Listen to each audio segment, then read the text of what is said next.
Sir certificates. ഓ, പുതിയതായിട്ട് വന്ന daily wages ആണല്ലേ? സർട്ടിഫിക്കറ്റ് ഇങ്ങെടുക്കൂ. ആ എല്ലാം ഉണ്ടല്ലോ. ശരി. എന്താ ഇയാളുടെ പേര്? ഓ, സിന്ധു. എൻ്റെ പേര് ഗംഗ.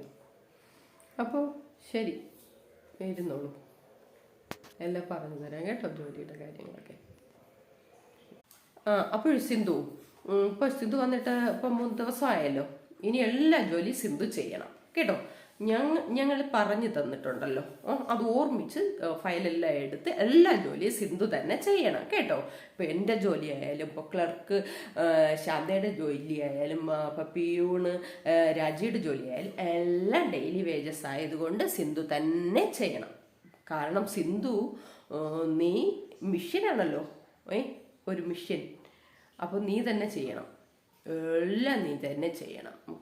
പിന്നെ ഫുഡ് 1 മണിക്ക് തന്നെ കഴിക്കണമെന്നില്ല. ഒരു 4 മണിയായിട്ടായാലും ഇയാളുടെ ലഞ്ച് കഴിച്ചാൽ മതി. കാരണം താൻ ഡെയിലി വേസ് ആണല്ലോ കേട്ടോ. താൻ 4 മണിയോ 3 മണിയോ ഒക്കെ ആകുമ്പോൾ കഴിച്ചാൽ മതി. പക്ഷെ ഞങ്ങൾ അങ്ങനെയല്ല, ഞങ്ങൾ നല്ല പഠിച്ച് ലിസ്റ്റിൽ വന്നതാണ്. അതുകൊണ്ട് ഞങ്ങൾക്ക് കറക്റ്റ് സമയത്ത് ഫുഡ് കഴിക്കണം. ഞങ്ങൾ കുറച്ച് ജോലിയെ ഞങ്ങൾ ചെയ്യുള്ളൂ കേട്ടോ.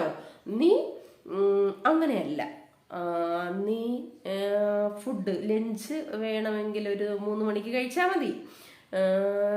നീ രാവിലെ കറക്റ്റ് 10 മണിക്ക് മുമ്പേ എത്തിയിരിക്കണം. വന്നിട്ട് ഇവിടെ എല്ലാം ക്ലീനാക്കി, അത് നമ്മുടെ എല്ലാം അവരെയൊന്നും നോക്കി നിൽക്കണ്ട, എല്ലാം ഞങ്ങളുടെ ടേബിളെല്ലാം ക്ലീനാക്കി, ഫയൽസ് എല്ലാം ഒന്ന് അടുക്ക് തെറ്റിയിരിക്കുന്നത് അതൊക്കെ ഒന്ന് അടുക്കി വെച്ചിട്ട് എല്ലാം ചെയ്തോളാം കേട്ടോ. വന്നിട്ട് താൻ ബ്രേക്ക്ഫാസ്റ്റ് ഒന്നും കഴിച്ചില്ലെങ്കിൽ കുഴപ്പമില്ല, ഇയാൾ കഴിക്കണ്ട. പക്ഷെ ഞങ്ങൾക്ക് കറക്റ്റ് 11 മണിയാകുമ്പോൾ ഞങ്ങൾക്ക് ചായ കുടിക്കണം. കാരണം ഞങ്ങൾ ടെസ്റ്റ് എഴുതി ഉറക്കമൊഴിഞ്ഞ് പഠിച്ച് വന്നവരാണ്, മനസ്സിലായോ? പക്ഷേ സിന്ധു അങ്ങനെയല്ല, ഡെയിലി വേജസാണ്. ഞങ്ങളെക്കാളും, അതായത് ക്ലർക്കിനെക്കാളും പ്യൂണിനെക്കാളും എല്ലാവരെക്കാളും താഴെയുള്ളതാണ്. അതുകൊണ്ട് സിന്ധു എപ്പോഴും ജോലി ചെയ്യുകയേ പാടുള്ളൂ കേട്ടോ. വിശക്കുമ്പോൾ ഒരു 3 മണിയാകുമ്പോൾ ഫുഡ് കഴിച്ചോ, അല്ലെങ്കിൽ ഒരു 4 മണി ആയിക്കോട്ടെ, വിശാലമായിട്ട് കഴിക്കാമല്ലോ.